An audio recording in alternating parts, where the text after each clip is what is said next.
Was fasziniert uns an ihm?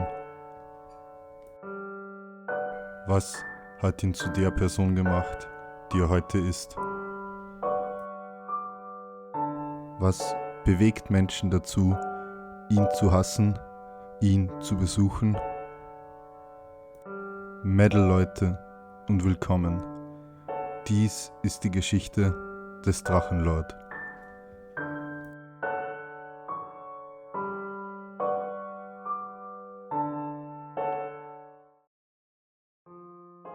Am 27. September 2017 zeigte sich Rainer im Stream genervt, vermutlich seiner Moderatorin Abby Sunrise gegenüber. Ist ja nicht böse gemeint, aber 100-mal die gleiche Frage. Du weißt genau, dass ich das nicht ausstehen kann, wenn ich mich wiederholen muss.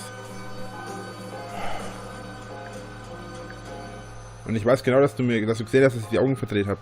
Und deswegen nochmal. Am 28. September gab es um die Mittagszeit einen Stream, in dem Rainer beschuldigt wurde, wegen des Geldes immer nur für die von Juno mindestens vorgesehene Zeit von einer Stunde zu streamen.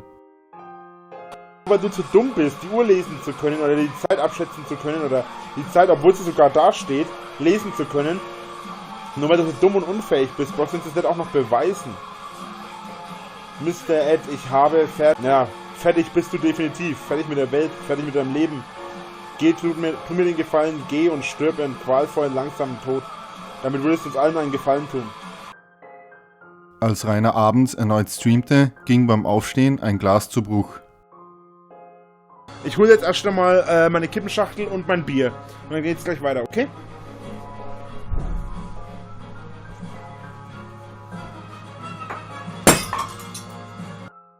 Au, verdammt mein Kreuz, ey.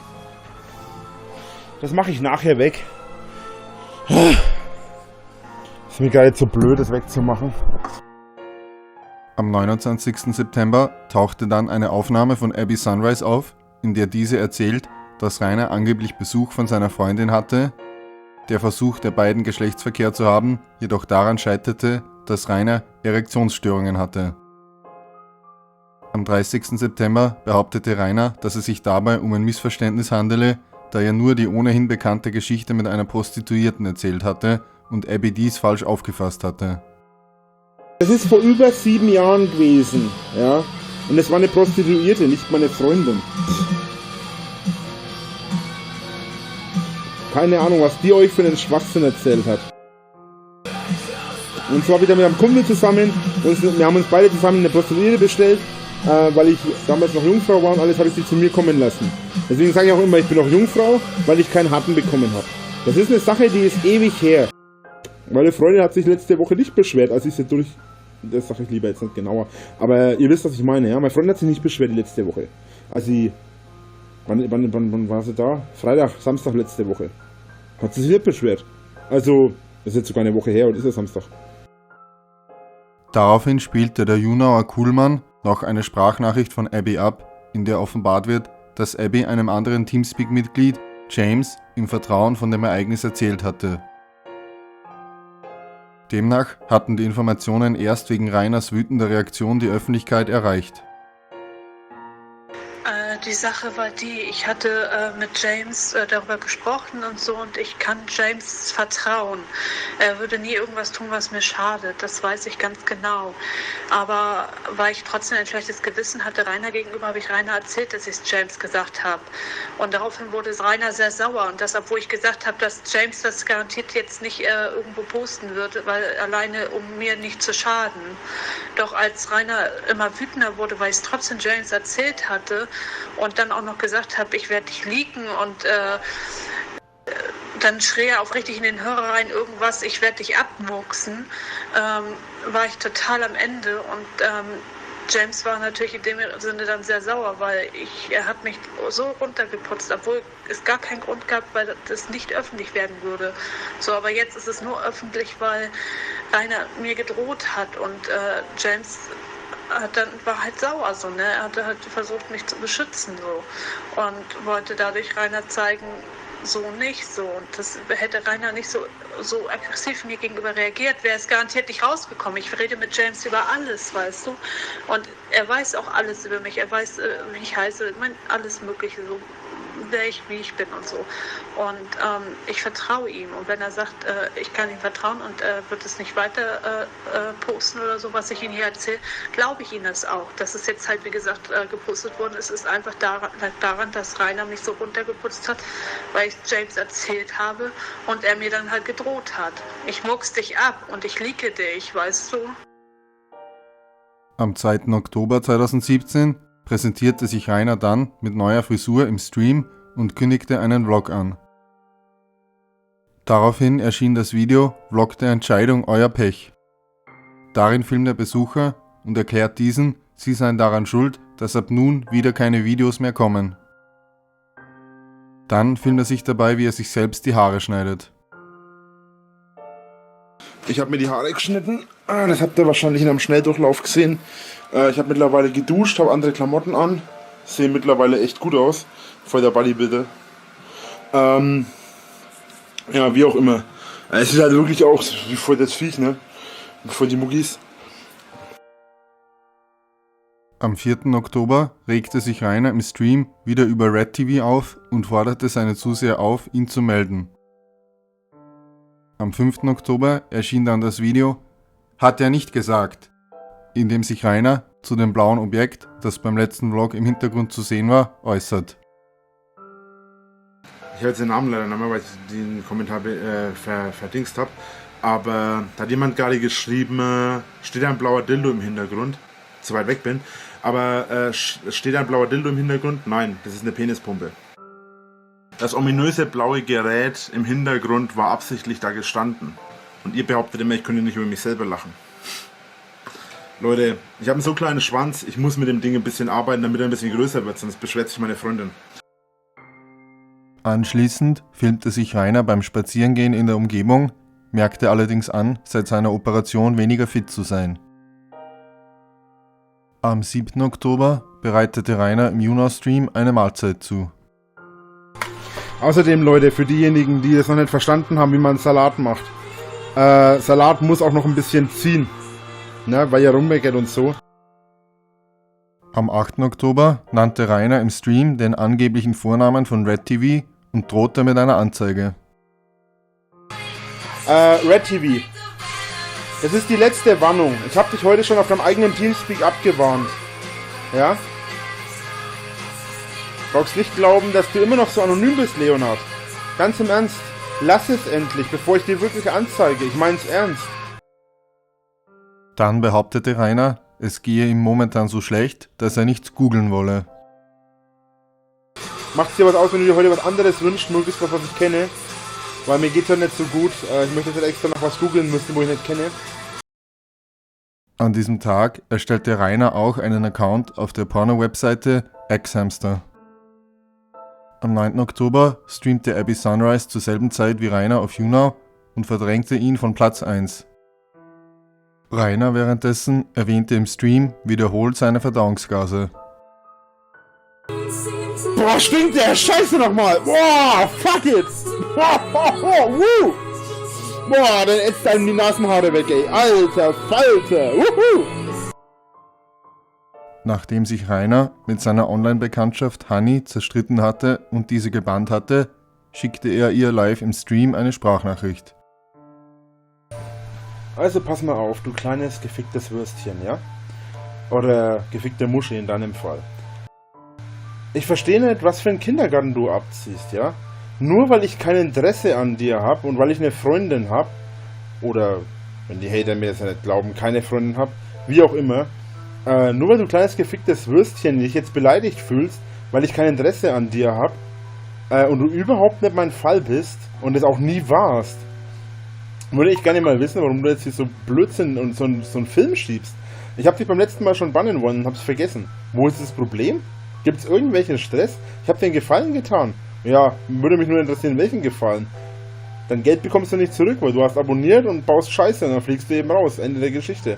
Und wenn du jetzt hier weiterhin auf Kindergarten machen willst und weiter?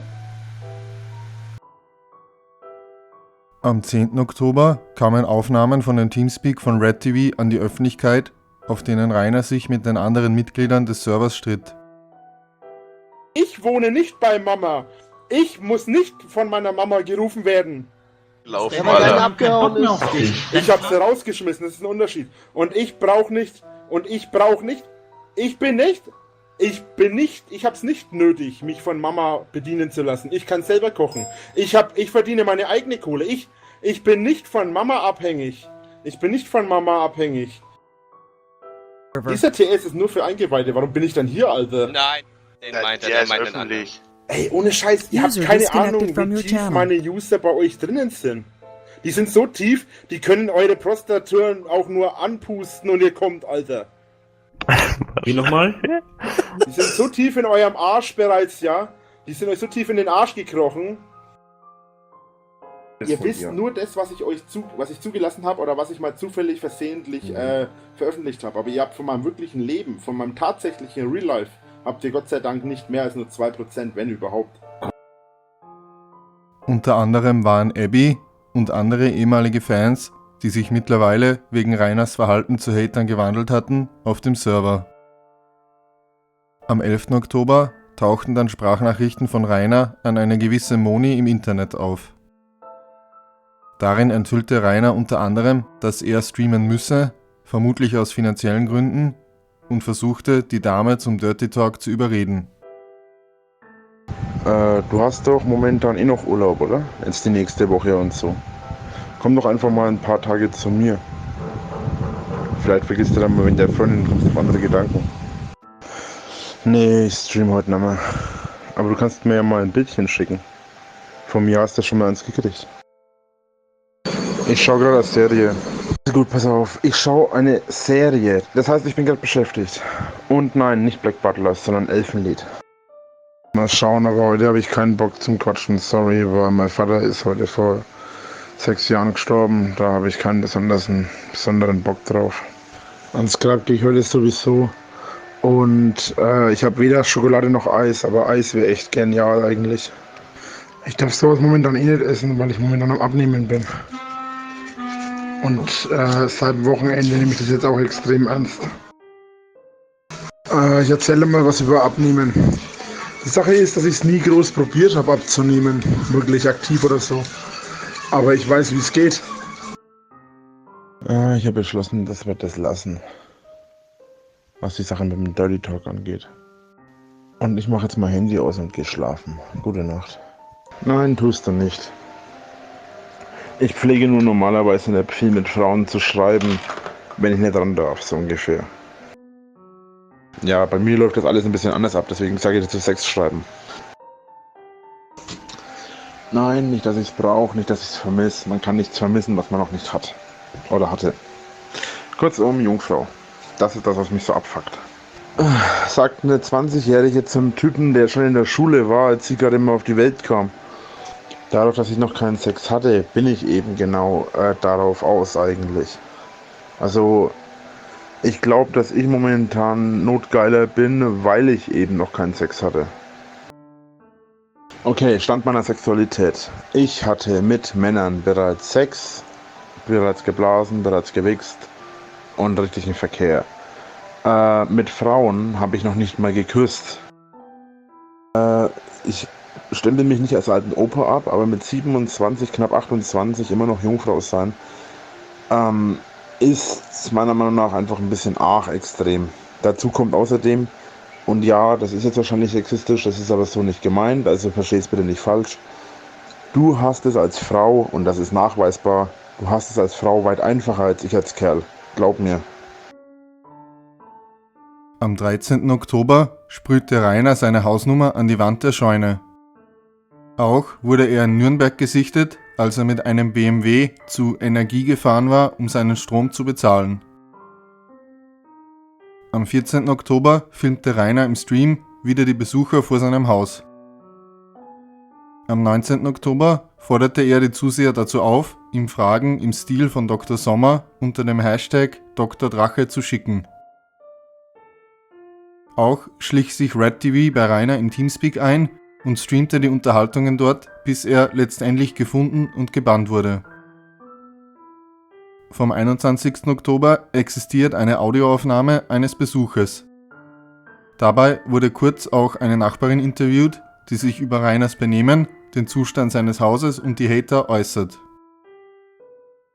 warum wird das Haus eigentlich nicht abgerissen? Das möchten viele. Da vorne brennt Licht, Weil in seinem Raum. Oben ist ja schon unbewohnbar. Ja, oben ist verschimmelt. Neulich war ja einer da, ein Russe, und hat meine Tochter ihren Freund gleich angegriffen, Echt? weil er gefragt hat, ob er Hilfe braucht. Ja. Und dann bin ich gekommen und dann habe ich gesagt, hey, was soll denn die Scheiße? Ich sag, gegen den gehen, doch nicht welcher Anwohner. Ja, klar. Und dann sagt er zu mir, du Hure, du bist blöd. So, jetzt hat er da 2 Anzeigen, weil ich die Polizei als Zeugen auch noch habe. Mit 3,5 Promille. Der hat halt echt eine große Fresse, gell? Nur? Sogar gegen uns? Echt? Hätte ich auch. Haben Sie schon die Nacktbilder gesehen von ihm? Ja. Voll eklig. Ich hab mich fast gekotzt, ey. Wo sie den Dildo in den Arsch schiebt. So Teufel. Ich weiß gar nicht, warum der solche Bilder ins Internet einstellt. Keine Ahnung, und eine Freundin hat er auch nicht da gehabt, die hat gesagt, er hat seine Honey. Die ganzen Abonnenten von ihm, die sind noch viel schlimmer. Die geben dem noch Geld. Ne, ist von den Freespins. Echt? Ja. Die ganze Barre? Das ganze Geld, was er verdient, kommt von Freespins. Okay. Ja, Nein, wegen den Arschloch haben wir nur Stress da. ja klar, das glaube ich. Das ist nervig mit dem, nur wegen dem. Ja, ich verstehe auch nicht, dass das nicht bleiben lässt. Und ich verstehe ja die Leute, die kommen, weil manchmal stehe ich auch da und möchte am liebsten in die Fresse hauen. Später stieß Rainer dann hinzu. Interessiert mich gar nicht. Halt doch, lass mich jetzt. Es reicht einfach. Halt die Fresse. Ich wohne hier schon länger als du. Mir scheiße. Ich wohne hier schon länger als du schon in Deutschland bist. 28 Jahre? Ja? Ich schieb das Verpiss dich! Hau ab! Nee. Haut alle ab! Die Polizei. Ihr seid doch die Idioten, die hier die ganze Zeit die Leute noch weiter vor euch aufstacheln. Ja, du, dein Mo, da oben welche, da unten welche. Wenn ihr die nicht dauernd anquatschen würdet, dann würde überhaupt nichts passieren, weil ich quatsche die schon alle mal an. Er wohnt schon länger in Deutschland. Ich bin in Deutschland geboren, hallo? Ich habe nicht gesagt, dass ich länger in Deutschland wohne. Ich habe gesagt, dass ich länger hier bin, hier wohne. Na und? Hier im Dorf. Ich will doch gar keiner mehr da haben, Rainer, ganz ehrlich. Scheißegal! Und wenn mich die ganze Welt hasst, bin ich immer noch da. Und damit müsst ihr Wichser klarkommen, nicht ich. Also haut ab und lasst mich in Ruhe. Ich will nur meinen Frieden in meinem Grundstück haben und von deiner Wichser hier, die ständig Scheiße bauen. Ich habe keinem von deiner Wichser irgendwas getan. Ich habe auch dir nichts getan. Nein, aber mich nervt. Ja, natürlich, es Mich nervt. nervt. Aber dann kommt doch zu deiner Wichser nicht zu mir, statt zu meiner Tür zu stehen. Bin ich es, der vor deiner Tür steht oder die vor meiner? Komm mal klein am Schadel. Am nächsten Tag im Juna-Stream gab Rainer sich unwissend. Stimmt das, dass gestern bei dir im Ort wieder rumgeschrien wurde?